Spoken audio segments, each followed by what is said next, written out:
Welcome to this interesting discussion that we have today on digital payments, materialization, and beyond. We have with us a very interesting panel. If I may take the privilege of introducing my fellow panelists for the day today. We have with us, I'll start with Shekhar. Shekhar Bhandari, as we all know, President of Global Transaction Banking at Kotak. A very successful business, I must say, growth of 30% year on year for 5 years, something which, it takes serious amount of effort and recognition in the industry for that success, Shekhar. A chartered accountant, cost accountant, and also an associate member of the Institute of Company Secretaries in India. Has had the privilege of setting up 5 different businesses. I got to understand yesterday. It was fascinating, Shekhar. A proud client of Cedar, and we are very happy to have you here, Shekhar. I also have with me here someone whom I know for the last 20 plus years, Bharat Yogi, as we have the Senior Vice President, the Head of Group Operations, Governance and Business Support at Emirates NBD in the UAE. He's a veteran, has worn various hats, responsible for operations, service delivery, and a large amount of transformations, both business and technology, that I've had the privilege of working together with Bharat. Welcome to this panel, and thank you for being here. We have with us Srinivasa Gopal. Srini is the General Manager at Transact Campus. He was earlier a banker. He used to work for Italian bank, Banca Sella. He heads the global solutions, comes with a very interesting background of human capital and technology. But I guess the discussion we had a little while ago was about his being an avid runner. I guess we have, as we all speak about today in the bank, but this is about real running. And thank you, Srini, for being on the panel today. I have my friend Pushpa here. Pushpa, whom I know for 15 years plus. He heads the domain services at Explio Group. Explio is the sponsor of today's discussion as well. Pushpa comes with about 25, 26 years of experience across India, US, the UAE, UK, Europe, and I don't know what else, Pushpa. But thank you again for being part of this discussion today. Welcome to the panel. If I may just set the context of today's discussion and the agenda, and then we jump into the discussion. We have a short presentation that we will have from Pushpa Vaneshwaran Pushpa about what's the context, industry context, and a little bit of learnings that he wants to share from the context of Explio, which we will have initially. And then we'll jump into a very interesting panel discussion with the experts who we have here from the industry, post which we'll obviously open up in the last 10 minutes or so for audience questions. We will obviously be having an active engagement with the audience. So we would be running a series of polls, which we would encourage you to actively participate in and contribute, and which obviously also set the tone for this conversation today. With you, this is Ram, Senior Partner with Cedar, the parent firm of IBS Intelligence, the platform that we are actually running this panel and webinar today on. So without much more ado, why don't I jump into the first poll for the day, which may set the tone for the discussion. I'm opening this up, and I'm also having our panelists to vote. Mind you, our panelists haven't seen these poll questions either. So here is our first poll for the day. What, in your view, is the biggest driver for the evolution of digital payment ecosystem? The changing customer preferences? Is it the proliferation of fintechs? Is it the implication of COVID-19 as we have? Or is it innovation and technology? Unfortunately, all of the above is not an answer that we could accept, although I know many of you would like to say that, but you got to choose the biggest of them, right? Let's see what you have as answer. We have about 85 people in the audience as we speak right now, and I could know people are signing in. We'll give 10 seconds more for people to complete their poll. So any guesses in the room amongst the panelists on what could be the answer? Bharat, you want to go first? Yeah, definitely. See, I think the fintech proliferation Fintech proliferation. Okay. is a huge change in the payments market. Okay. So let's see what the answer is. I'm sharing my results here. Well, it seems to be almost like a tie, yeah, amongst all the four. It's equally distributed, almost one could say. Changing customer preferences takes the first among equals position. But what you see here is everybody is almost equal there, right? So, well, that's almost puts the panel discussion in a very different light, I must say, Bharat, isn't it? Yeah, I know. I know. It's surprising.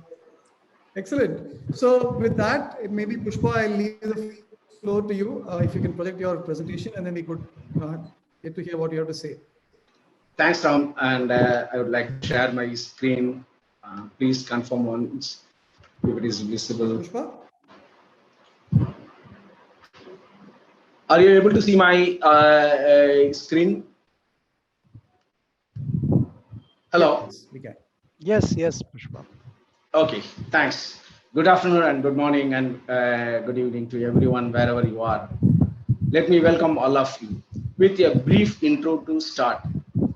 XPO with a revenue of 1.1 billion in 2019 with revenue of with 15,000 plus employees across 30 countries with 38 nationalities, providing consulting, engineering and quality services span across BFSI, auto and aerospace. XPO Solutions being a separate legal entity and listed in BSE and NSE and delivering end-to-end quality assurance services to BFSI. We are recognized as a leader in next generation digital software testing services by Nelson & Hall. Partnered with few payment service providers, we successfully completed many transformation upgrade cards and payments projects across the globe. We are ISO 9001, 27001 PCI DSS certified organization. Let me move on to how XPO helped banks in the digital payments transformation journey. The subject is huge, and within this limited time, let me cover our journey experience at a high level and request everyone to contact us for any further details. Moving on to our journey starts early 2000 with one of the largest banks in India. Sorry to interrupt you. Your screen is not moving. I think we are still stuck on page 1. No, I moved. Maybe the time lag. No, it's still on page 1. So maybe you can. It's not on the full size. It's actually only on the normal presentation mode. You may want to go to the presentation mode. Okay, I stopped sharing. Is it possible? Can you share that, Ram? Yeah, sure. Give me a second.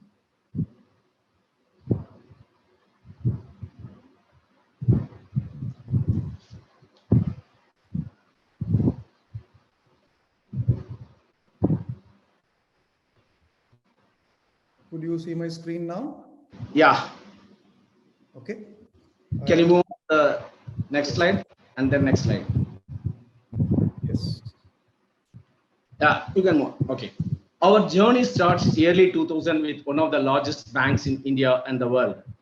It's started with non-integrated remittances like telegraphic transfer. The younger generation at present may not even know the telegraph or is itself got vanished. Later, when the Indian payment system grows, our journey also continues with various banks by doing all types of payments such as RTGS, NEFT, IMPS, AEPS, through various digital modes such as micro ATM, mobile, IVR. XPO helped one of the largest Indian payments bank to implement their digital banking operations. Couple of critical challenges and learnings in that implementation is integration between the bank and post offices on how the balances are transferred and accounting is happening. Digital account opening using Aadhaar biometric and doing transactions based on the Aadhaar validations using micro ATM. The biggest challenge being the test card and the integration with the Aadhaar network. One another prerequisites, one another important learnings and challenges is testing all these digital instruments or is the prerequisites. If you are ready with your prerequisites, Paka, then you can do the testing within a matter of time. one classic example being utility payments. The proof of pudding is that the bank leveraged the digital services through micro ATM, AEPS services and delivered 2,000 crore of cash during the lockdown period of 70 days. Moving on to Middle East, the journey continues with a bank meshed with another bank and went with a greenfield operations of CBS, implementation of CBS. Payments being one of the model which was getting developed along with the user acceptance testing, a kind of agile way.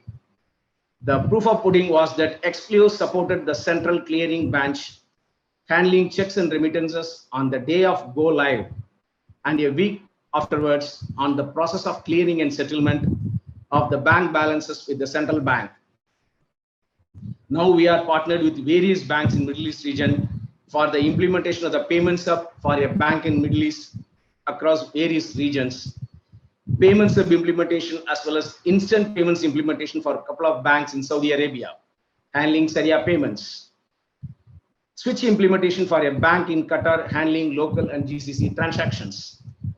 Our proprietary tool Faximi, used to generate, inject and validate ISO 8583 messages, help the bank with faster implementation. We are working with for CBS upgrade in Egypt covering RTGS payments. We are working with Bahrain and handling the entire cards life cycle for a bank and handling benefit schemes. Our journey continued. Our journey continues with high value payments. Sorry, Ram, can you go back? With high value payments implementation by Barclays for its US operations and SEPA implementation for multiple countries across Europe. The scheme, it covers all the schemes across Europe and US like CHIPS, CHOPS, Fedwire, Target 2 kind of thing. The proof of pudding is that the platform processed 30,000 plus transactions on the day of go live worth 300 billion amount of money. Our proprietary automation framework combined with our tool to inject the XML messages, now which we are upgrading it to inject the ISO 20022 messages. The journey still continues with BNBPF where PSD2 testing and maintenance of instant payments is going on. One another challenges being the SIT solution and IT wing of the REST Bank, where the entire screen is in German. We came out with those challenges, learning German and doing the quality assurance testing. Moving on to the lifestyle changes. Ram, can you move on to the next one? Digital technology influences the retail payments and thereby the lifestyle of the payments. Various devices, types and modes of payment changes the lifestyle of the customer from going brick bank, motor banking to the banking at home. Trend one being from cards to codes, moving from magnetic strip cards to EME cards to have a secure payment mechanism. The latest trend being the biometric authentication.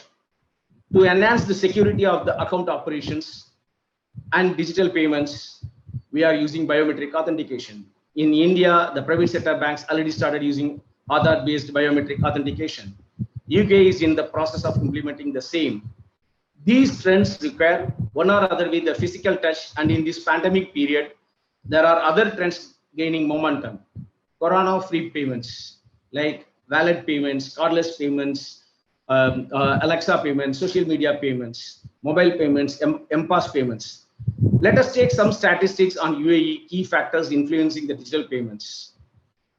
High percentage of mobile penetration, 78% of the people are using the mobile phones.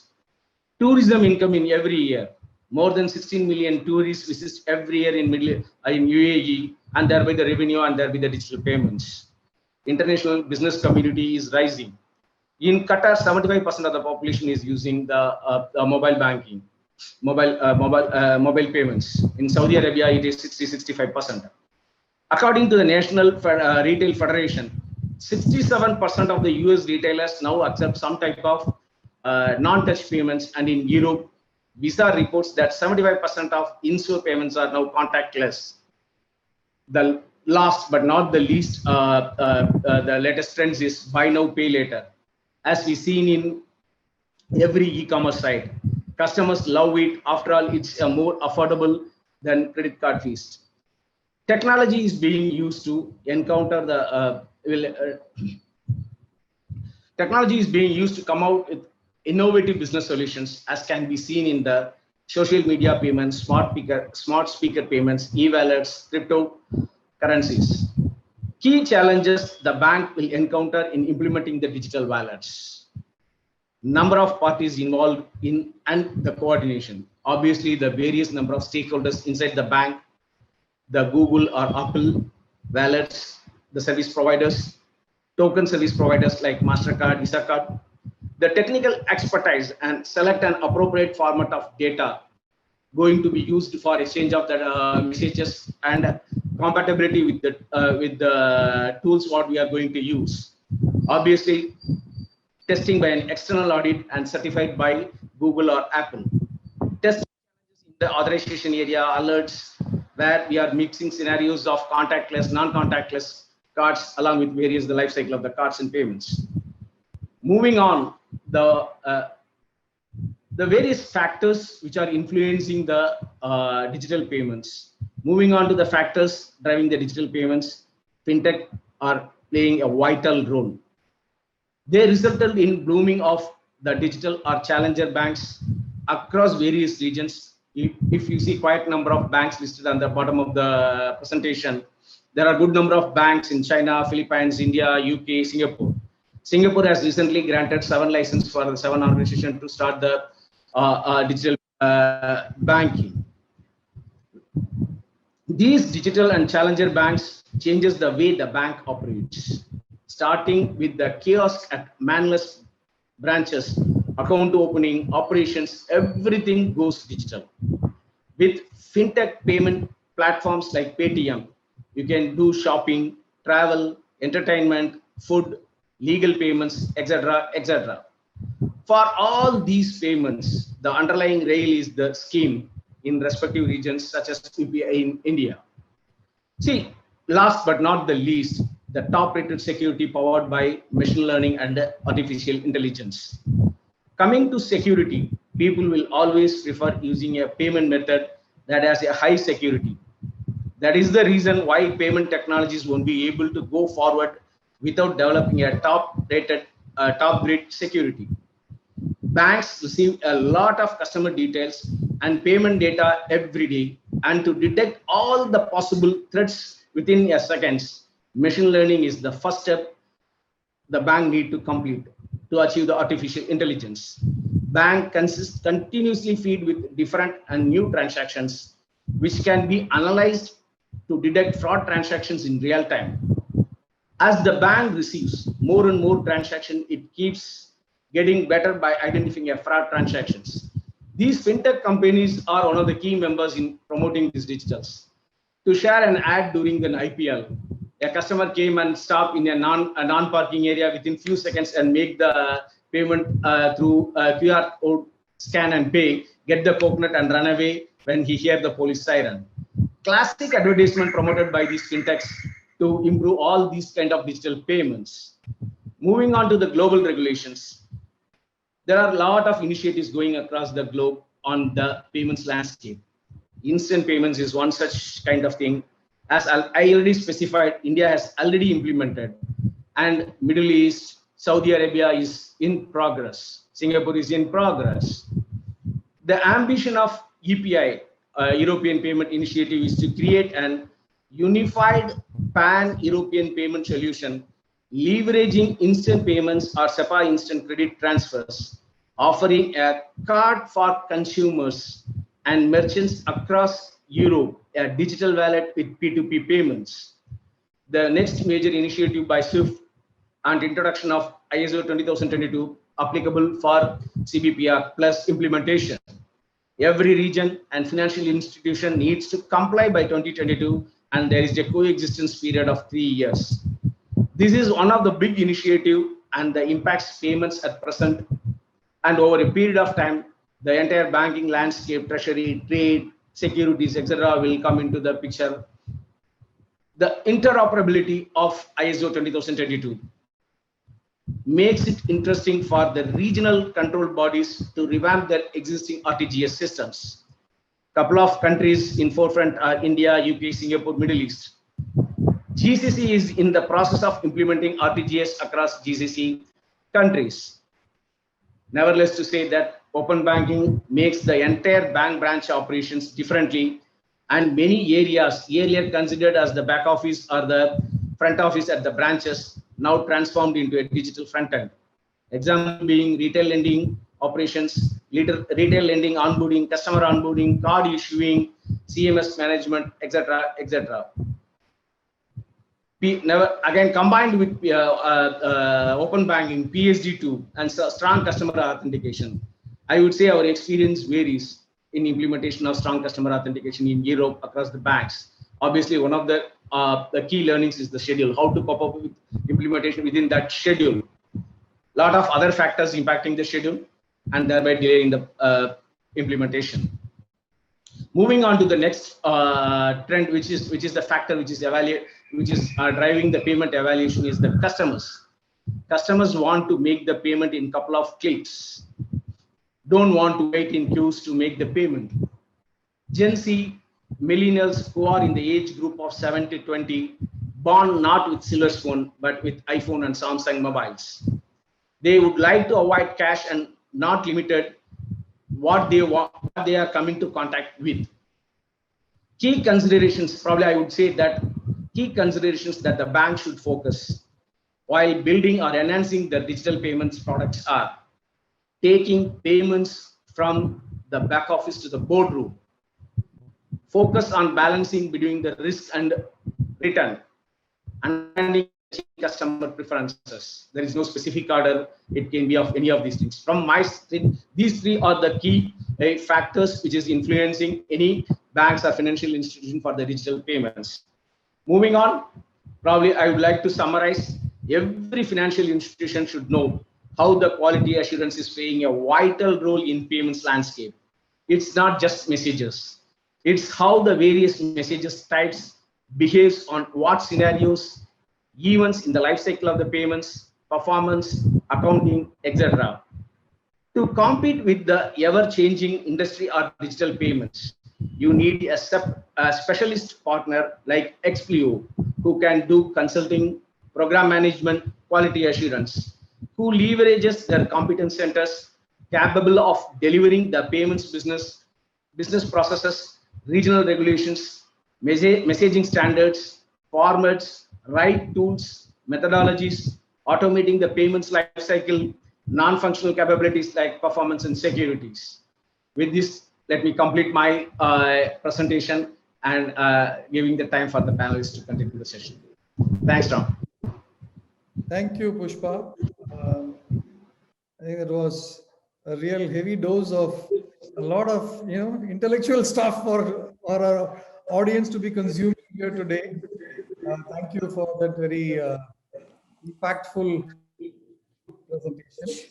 Well, before we jump into the panel, I guess let's see what our audience have to say about another interesting question I want to actually ask them. This is also to really check if they were watching your presentation or not. Shouldn't we ask them? So here is a question. The most important technology initiative that banks should focus in the payments area. Is it the payment hub, the cross-border payments, NFC tokenization, or e-wallet peer-to-peer? What you do see here is, I guess, one of the things that we recognize, and Shekhar actually will ask you this when we are waiting for our audience to see the typical impression that payments is always associated with retail, but actually the story is more retail and corporate payments, isn't it? So you can have a very classic case of how the payments have evolved in first generation, second generation, and third generation is what I call it. And the future of payments is the customers not classifying it as corporate or consumer or someone else. The person who is buying vegetables worth 20 dirhams or 20 rupees or $20 is equally important a person who wants to transfer $20,000 or dollars otherwise. And there is a product which is required for both of them. in order to facilitate the entire mechanism. So I think it's a big space, and as we discuss, we should be able to enhance very clearly the real value of payments. As a consumer, I would just want that my payment should happen in the simplest manner, in the most secure manner, and in the fastest manner. Whosoever meets that, whether it is a payment hub, whether it is regulations, whether instant payment by whatever name you call, I think I leave it to the banks, fintech, regulators to identify. As far as a consumer, I think I want to have the simplicity, I want to have the security, and I want to have a faster way in which it to reach for that. Amazing, Jacob. No, I think they say it's a new equalizer or the leveler, right? I mean, whether it's 20 rupees or $20 or $20,000, let's see what our audience have to say about what they believe is the most important initiative. Well, the answer, the winner is Payment Hub. But what's interesting is a very close associate there is the e-wallet and peer-to-peer, right? It's almost 37, 35. It's quite close there. Quite interesting. And that maybe brings us to maybe what we will have as a, and I go back to Shekhar, I mean, and as part of our panel discussion here, if you actually were to look at how the ecosystem has evolved in the last 5 years, right? And from that standpoint, and you see how this is likely to evolve in the near to medium future, how do you visualize it? I think last 3 to 5 years, I call it quite revolutionary in my mind. There are decades when nothing happens, and there are a few years in which the decades can happen. And I think industry has moved from a paper-based to a digital mode very, very clearly, thanks to increased high-speed connectivity, whether it's 4Gs, 60% of them being mobiles, 25% smartphones, 40% internet penetration, and at a few other countries, I think it is much, much higher. But I think that has been a great leveler to ensure that it moves from a paper-based to a digital one. The third generation products I call, especially in India, BBPS, UPI, AEPS, FASTags. I think these all are where exponential volumes come in. And if I were to just correlate the volumes, you will realize that the first 100 crore transactions, monthly transactions, took almost 12 years to happen. The last 100 crores took only 12 months to, I think, increase. So now the number is around 400 odd crores, but 300 to 400 crores you moved in 12 months. The first 100 crores took almost 12 years. So 12 years to 12 months is what I call the journey, which has got facilitated in last 3 to 5 years. And some of the enhancements which were done maybe to do with fintechs, I think I did a lot many institutions across, banks who enhance their core systems, and I think regulators come very, very important to facilitate this piece. I will refer to, I think, our Honorable Governor's declaration and speech today, where he facilitated the entire video KYC for sole proprietors and all the authorized signatories. I guess these are all path breaking to ensure that you have something which was offered only to individuals, now extended to the first level of businesses, and then I think it paves the way for the second set as well. In my mind, in short to medium term, as Ram you asked, the increase in digital penetration as you will move. We call that digital is the new key. Cash was the earlier case. And as people become more digitally friendly, and I think one did really cover that the millennials who come in fresh are pure 100% digital. And we expect, I think, this thing to continue. We also expect the next set of 100 transactions, I think called the 100 crore transactions, to come in a span of 7 to 9 months rather than 12 months criteria, which was set earlier. And that's where it moves. And you will see investment of digital to increase in new age products. So you will have new variants of UPI, BBPS, you call instant payments, the way it can be. It will be new technologies. I call, I think, AI, blockchain, wearables, robotics as an important part. You will have new payment modes. I think you will have digital currencies. It is for real.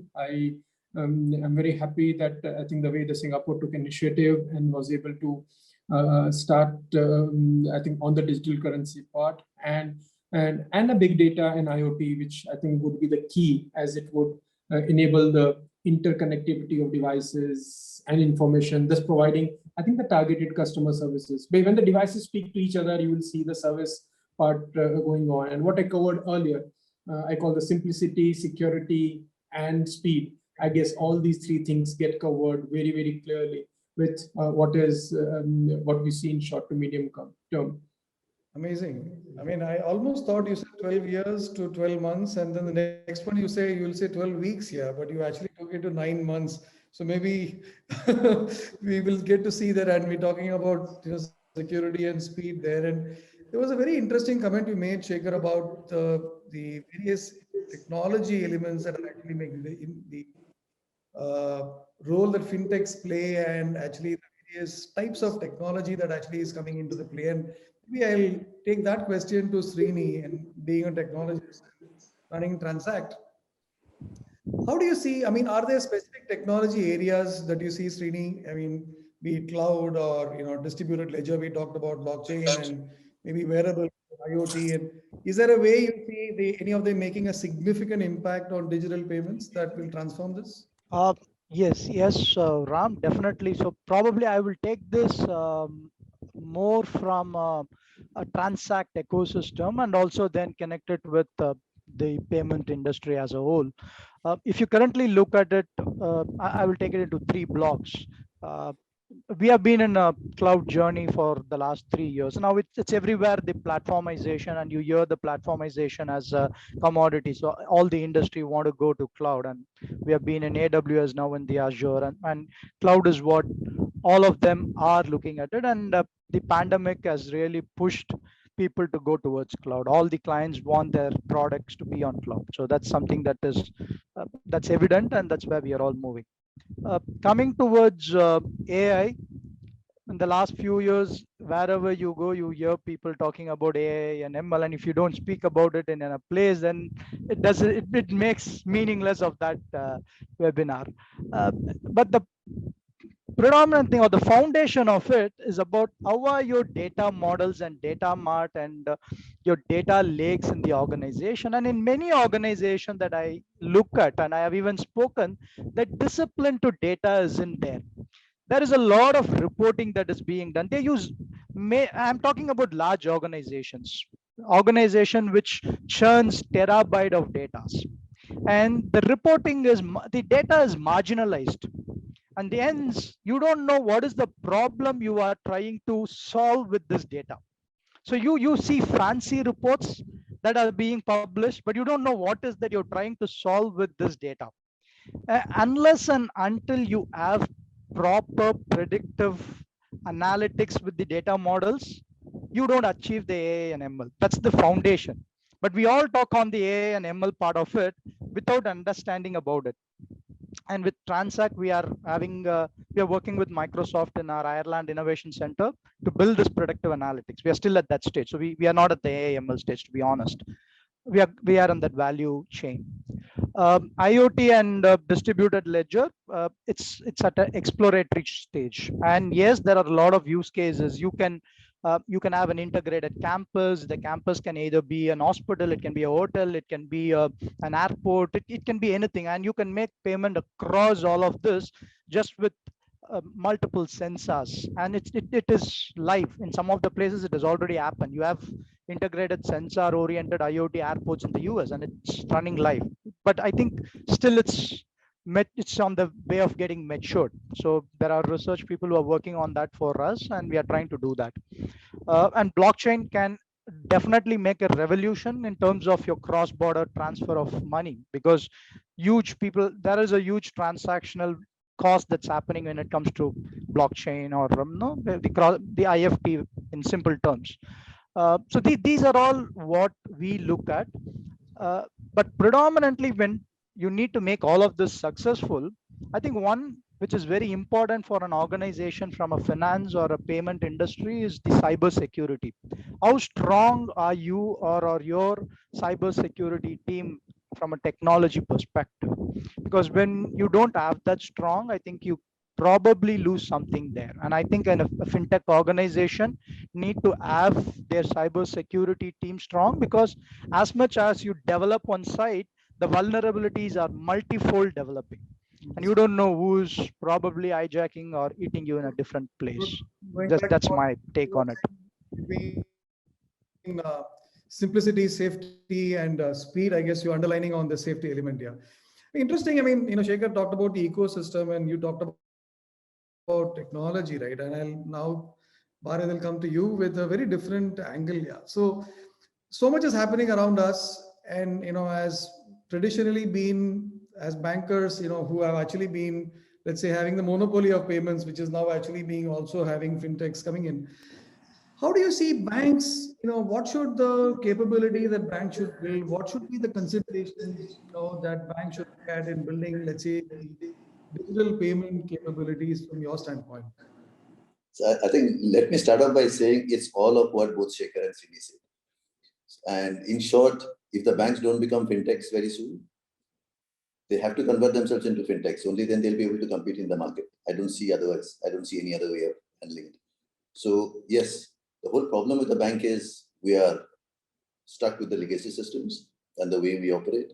So if we cannot break away from there and start creating sort of within the bank an ecosystem of their own, which will be as good as a fintech company, and we should be in a position to compete with them. That's the only way you'll be able to survive. And the banks, if you look at it, especially the individual payments from an individual remittances side, we have started losing ground. A lot of fintech companies, a lot of type of payments have already moved away from the banks. We are still, okay, the corporates are still dependent on the banks, but mostly the individuals have moved away because if they find it easier.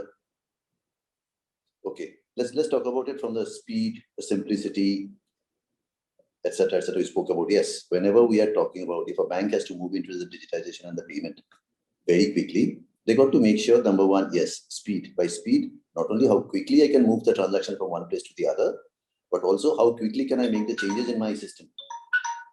So I should be in a position, because it has become a very competitive world now. So everybody is coming up with something new every day. Okay, so Me Too products don't help anymore. So I got to be innovating constantly.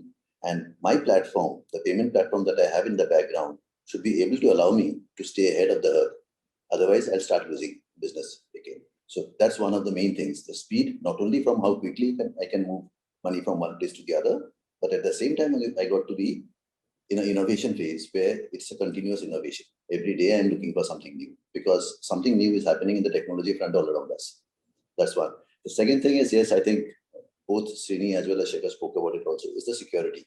The moment we are moving into the digital space and quick remittances, the more and more of the cyber crimes, etc., etc. So people got to be safe. People got to feel that, yes, I am secure if I am going this particular route. And that security is very, very important in a payment world. And is it cheaper for the customer? How can I make the transactions cheaper for the customer? Like if I take an example from our bank, to move people away from the branches to my alternate channels, what have we done? We have actually, alternate channels, we made it free for them. We don't charge them anything if you're doing a transaction through my alternate channel. So that's another one. So it has to be cheaper to the customer. How do I make it important for the customer?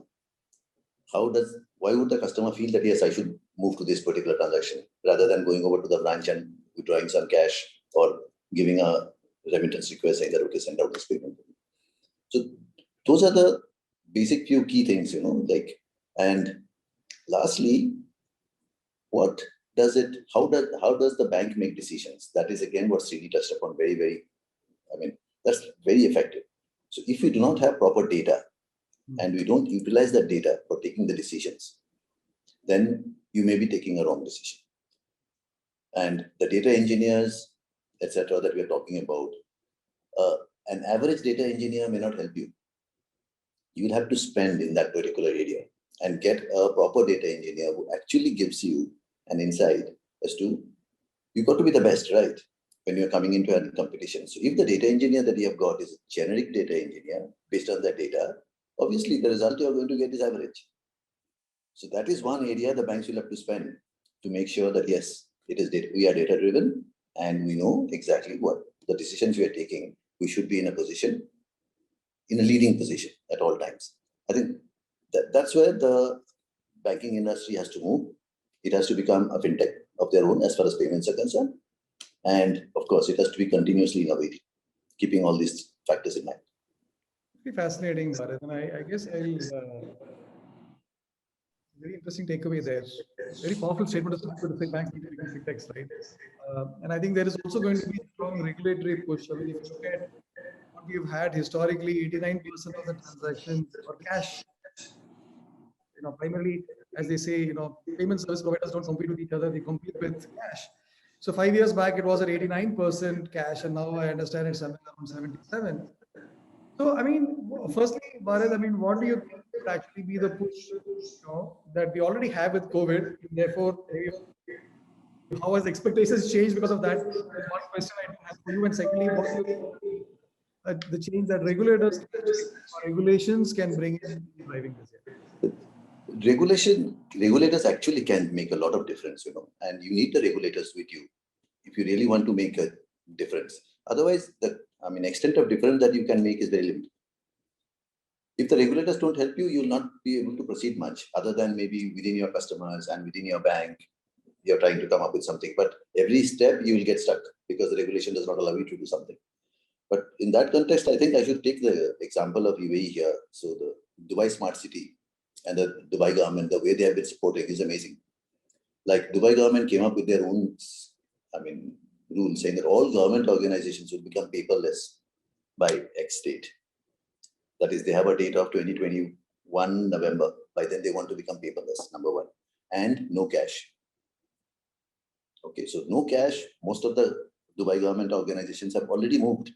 So they have gone into, the either card payments or wallets or whatever. And all banks, whatever payments I have to make to the Dubai government, any organizations, call it a tax payment, call it anything, nothing in cash. They don't accept cash anymore. So that's a huge driver, So the government is driving to make sure that, yes, you move away from cash. That's from a corporate perspective and a business perspective. So they're making sure that the business guys are totally slowly moving away from cash. That's one. Historically, this particular place was not necessarily AML controlled area, etc. But they're waking up and they've started moving very fast. And yes, all those controls are coming in. Even central bank now of recently has started moving to make sure that, yes, we get ahead. Coming back to the individuals, see, this market is a little unique in the sense, I think I saw approximately 30% of the UAE population are millennials. And around, I think, more than 80% have a smartphone. So this is actually a very good market for digital payments. And this is where people are moving, and all banks have realized this, and they have started moving in. So everybody has the digital accounts, the digital payments, the wallets, the mobile apps, etc., etc. Everybody is coming in. And that's exactly where it comes from. Yes, pandemic helped. Pandemic helped a lot. And in fact, over the last 3 to 4 months, the extent of online banking we sold to SMEs were much more than what we sold in the last 3 to 4 years. So everybody realized that we need an online banking now, because banking is stopping. What do I do? They also found alternate channels of not using cash. Because these alternate channels all of a sudden became available to them. They could use it. They were always there. But it was people who were finding it very difficult to move them. The pandemic indirectly moved them, and they are slowly becoming used to it now. So now that this trend has come, this is the time for the banks to move ahead and make sure that, yes, we can achieve much more than what we have done before. So that's the trend for cash. That's the trend for cash. So cash slowly will reduce. Definitely, there's no doubt about it. It cannot vanish. It will be there to some extent. And another example in this market is, yes, the ATMs. No, the ATMs and ATMs dispensing cash. The number of ATMs we have here, if you see any sort of stats, per 100 customers or per 1,000 customers, if you want to look at it, the number of ATMs out here are way higher compared to any other market. Way higher. So this also not only has central bank and the regulator caught on to, there are certain people who have started realizing this and wanted to do something. So the UBF, the local United Bank Federation that we have, they have started an initiative where a few banks are getting together to, rework on the networking. That is, all these banks are pulling together, giving all their ATMs over to this particular new entity. And this entity will reduce the number of ATMs across because you don't need so many ATMs. So that's indirectly telling the customers, don't withdraw cash here, you don't need it. Maybe you'll have to travel a little extra. Do that. There are other options for you. Cash is king, but not the physical king. No, Digital king. not. Yeah, so now digital is king, cash is not king. Cash is not king, digital is king. No, but you touched about two topics, Bharat, and I'll probably come to you again, Shekhar, on this. Right? I mean, there was a discussion about the regulatory push, and those very interesting comments that Bharat made, right? And he also talked about this SMEs moving significantly online, right? I know this topic is quite close to your heart. I mean, firstly, Shekhar, I mean, what do you think is going to happen from a bank standpoint in terms of cost of compliance? I mean, there is a high degree of regulation. You've always seen that, you know, regulation comes with additional layers of compliance norms and additional cost associated with it. And, you know, therefore that becomes sometimes an impediment to growth, right? And I don't know if that's, you know, necessarily true in this case, but, you know, I'd like to have your thoughts on this. And of course, what does all of this have to do or have to, you know, has implications for the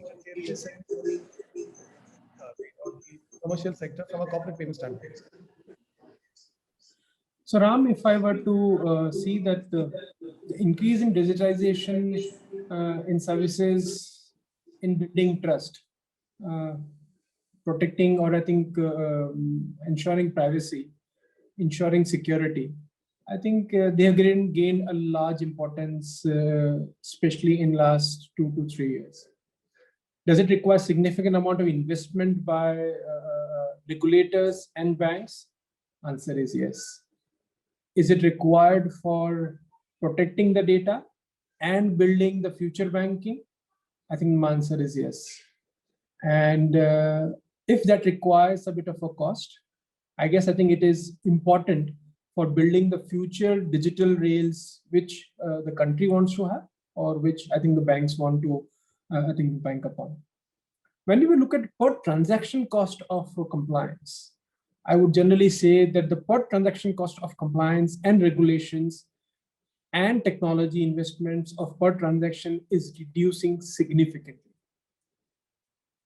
It may be attributable to the same thing which I told earlier. It took 12 years to do the first 100 crore transactions per month. And then in last 12 months, 12 years to 12 months is the journey for the last 100 crore transaction. And if in short term it becomes 9 to 10 months, and in the longer term it becomes to 12 days, as I think we were at 12 weeks, you will realize that it will be worth it on the entire part. Coupled with the new technologies, it will be important that security remains the most important aspect which has to be addressed.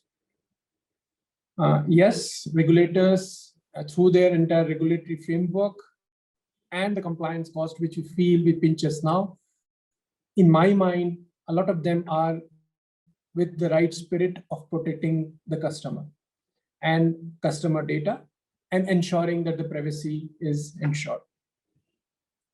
Coming to SME part, I think which you touched upon, I guess corporate or SME banking, I think ecosystem is evolving quite fast. I think the first stage of digitalization was belonging to individuals and creating all our products and solutioning in and around there. Now you would want an SME to transfer all the funds at probably, I think, in 5 minutes to 10,000 people.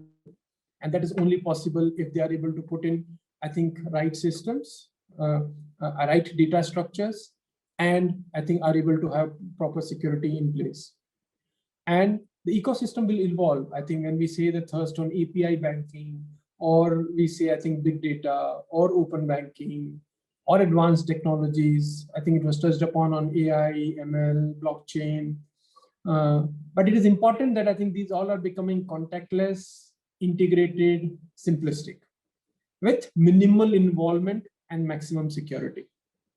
So yes, our government also speaks something like this, but I'm saying, and for us, it is important that it is minimalistic in terms of involvement from the customer, but maximum security which is provided, and his transaction should be secured and seamless. This trust layer, which I generally call, will require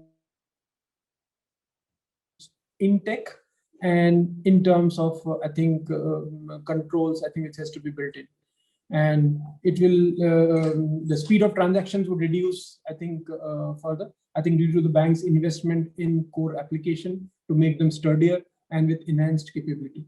The ecosystem would also have efficient decision making, as it would be data driven. That's what I see as future. You will be having not many credit decisions being emanating from advanced data analytics, and then I think people trying to take a decision. If 90% of that can happen automatically, more supported by data, I think it is simpler. You will have improved transparency in the system. It has evolved in the last 3 to 5 years. I should have covered that I think the transparency in the entire system has improved. And you will find that the optimization of cost will result into all those investments. So I generally feel that an automated transaction through smart contracts with improved security will be what I think corporates, SME banking will be looking for. And we did a survey, I think, along with a few experts around a year back, when COVID was around 3 months into the had happened. We did realize that more than half of each of the corporates we interacted with badly wanted an integrated, contactless, simplistic solution, which they were avoiding for quite some time in future. In the past, they wanted, as far as the future is concerned, it is important to be, I think, we have an integrated, simplistic solution with minimal involvement from that side. Excellent. Very, very interesting, Shekhar. So it's not the cost of compliance. The perspective is to look at the per transaction cost of compliance. That was a very interesting takeaway. Contactless, simplistic, and integrated. I think that was a very powerful, way to, or a very important way to view this whole ecosystem evolution, right? And we have another 8 minutes to go, and I will be asking Srini the question now, and then after that we'll open up for the audience questions. And Srini, maybe I'll pose another perspective, or would seek your perspective on this. We talked about, in fact, there was a comment that Shekhar made about, integrated, right? And by definition, when we actually are looking at, the ecosystem, even going back to the analytics example, I mean, increasingly we find that there is a whole integration across various players, right? And till such time we actually have the prophecy of what Bharat says, where banks become fintechs. Banks have no choice but to work together with fintechs. So what do you think is actually, the role of intermediaries, in the evolution of what we call as a digital payments ecosystem? Yeah. Excellent. I think, again, I will take this from our perspective in the fintech world, where they play a significant role, because they are the one who really connect with the end customer for us, because they are the value chain. So whatever you want to do to your end customer, they are in the value chain generator, because they take things to the end customer. Probably I can take it in 2 minutes with the example that we had, because in the entire customer experience, or in the customer behavior that you want to really take it up, we had one of our signature product for mobile commerce that we recently launched about 2.5 years back. And this is for the end students and the parents, but it was all through the the universities and the partners that we had, and they act as our intermediaries. And it was one of the most innovative product, because it had the Google Pay and the Apple Pay and all of it integrated to it. And for us, it was the most technology revolution, because none of our competitors had that. We thought it was going to make a great market revolution, and we took it, and we had more than 2 million subscribers already for it. After a few months of launch, we had the review for it, and the review was about 2.6 or 2.8 for 5. and we were really not feeling great about it. And naturally, any organization, after a lot of effort of about 2.5 years effort of going towards a product with Apple and Google involved to it, and then it's going to be about 2.8, you feel really bad about it because your people have put a lot of effort into it. And when you look at it as 2.8, then it's not good. So we have to work for it for about a year and a half. We involved our universities as our advisory panel. We involved the partners into it. We involved them right from the beta testing stage. We did a lot of things to understand the voice of the customers. We changed a little bit in terms of the business workflow. We made certain things in the product enhancement right from the commercials of how it has to be reached to the partners. And we also involved a little bit in terms of every releases application to test the emotion of the no the users, how it is being. We divided personas and we checked at different level how it is being done, and we made a complete usability change with new design language. So that is not just one change, but it is an entire change that we have to bring in. With now more than 3 million users, we are at 4.9. Now, this entire change, which I wanted to talk, the pivotal or the backbone of it is the intermediaries. And they are the one who support us. And they are in the advisory panel, right from bringing in what's the voice of our users or the customers, and what should get into the users, what are the different personas at different level, and how can it add value, and what is your engagement with different users, or no, what should be your Got user it. engagement and or the intermediaries engagement. You need to have at different levels. It's not only at one level, but at different level. And that made a significant change to bring it to this product. So you're essentially, it's about making sure that you have the ears to the voice of customer. Yeah, I think that's the essence of what even Shekhar was explaining earlier. You got to, and the expectations are changing as we all spoke about, right? Look, I mean, we have literally 3-4 minutes for taking some questions. So why don't I, go straight into the questions here? I have a question here from Siddharth Gaisis. Uh, and his question is, while banks move towards banking as a platform and look to collaborate with fintechs, how do you see the banks compete with the new age neo-digital banks that obviously we are seeing in India and the UAE? Shekhar, you want to take that?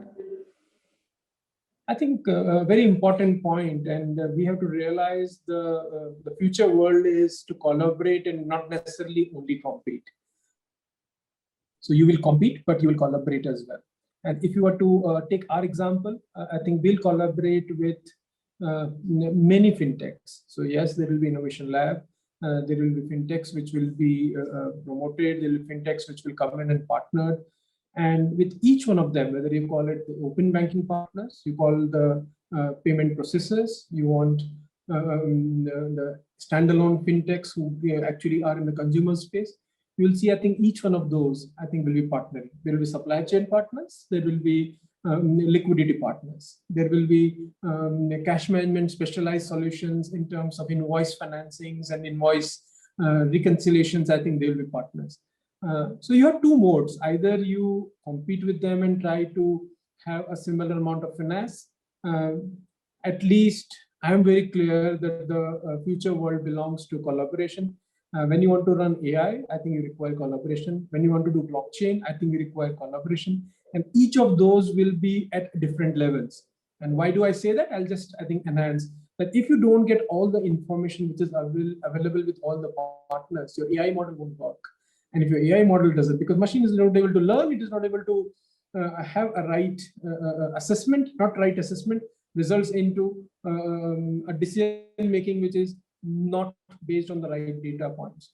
On a blockchain, you don't have 5 banks over there, or you don't have 10 banks over there, which are prominent, controlling 50% of the marketplace. You'll generally say, no, I think you can't work together. It is not possible. A couple of countries who don't come together, I think will also have a challenge. But I have seen the collaboration model as the best model, and the banks have to collaborate besides, I think, working on their core to have a fintech mindset. Interesting. In fact, on a related note, again, Shekhar, this is a question from Nimesh Agarwal. was saying, look, NPCI is doing about 70% retail transactions in India, right? And now we have to compete with the new umbrella entity. So what should they do different or similar to NPCI to reach this 100 million digital transactions? I mean, it's a very unique situation in India that we have here. I think an interesting point, but I can only tell you that three rails, I think, which one should look at. When there was an insurance company promoted by the biggest public sector, and it used to have 100% of the volume. When the new insurance companies came in, it was not that I think the course part actually went down. I think their growth remained the same. Only I think the new customers got added, new products got added, new solutioning happened, and we, I think, in India got, I think, significantly more as a customer. When the same thing happens to the airline, we had a public airline, and I think the more airlines came in, you realize that the entire ecosystem, I think, evolved. You had something, a ticket which was available in India at as good as, I think, $30 or $25, which earlier used to be minimum as $100. And in the entire space, I think the number of people who were to fly, I think, increased by almost 13 to 14 times. I think same thing happens over here. I think NPCI is doing an excellent job. And they have been the pioneers who have been, and all the banks are partnered, I think, over there to make that 70% volume, which you see. There are many products, I think, which are possible. India is a big country. And if the number of transactions, as I said, are going to double, suppose or are going to move from 12 months to 12 weeks, it will require a significant amount of investment in infrastructure, partnerships, and my earlier point of collaboration. So any NUA comes in is not competing with them. It is collaborating with them in ensuring that the volume which is going to come in future is shared, partnered, the products become, I think, much, much more superior. And all partners in the ecosystem try to make the India payment space, I think, much, much brighter. It is good as on today. I think we are pioneers over there, but it will remain, I think, over there to cater to all the needs of the customer. Yes, I can't agree more. I think it's a competition only gets the best of you. I mean, they say your game of tennis is as good as your opponent, right? So it actually always brings in the best in you. I guess we are out of time, and I guess I will probably ask the last question, I mean, of the day. And this question is from Salah Al-Tubi. And the question is, what's the future of central bank digital currencies? In light of many countries exploring this option from a standpoint of technology, settlement, and legal framework. I could see you smiling there, Bharat. So you want to go for it? You're on mute, Bharat. Yeah, the Central Bank of UAE, Central Bank of Saudi, and Central Bank of Bahrain, the three countries together, they're trying to work out something, at least on the settlement part. That is, the settlements across the central banks will happen through digital currency. That is what they were trying to do. So we did a POC. So we were part of that particular POC. We did that. POC was a success, but whether how to take it forward is still a question mark. So we did have a lull period for nearly 6-7 months. Now again, another round of discussion has started. But this time they are trying to see whether not only this, whether we can also connect to the Hong Kong market as well as the Singapore market, where also they have a similar sort of a digital currency which is coming. So yes, it is going to happen a little slowly, but it is always connected to a fiat currency. Let's try and understand that. So whatever central banks are trying to do, they're not trying to do it purely as a digital, but they are actually connecting it to the fiat currency and trying to implement something. But it's still at a very nascent stage. So it will happen maybe, but slowly. There isn't that much of a push yet. Not the distance, but the direction that matters. Yeah, the direction is there. Yeah. Excellent. Thank you for that, Bharat. And with that, I'll have to draw the curtains. Unfortunately, it's a very interesting discussion, but as I always say, good things have to come to an end, and we do have to close this session today. But if you do have questions, I encourage the audience to write to us, and we'll be happy to pass it on to the panelists here. Thank you again, Bharat, Shekhar, Srini, and Pushpa.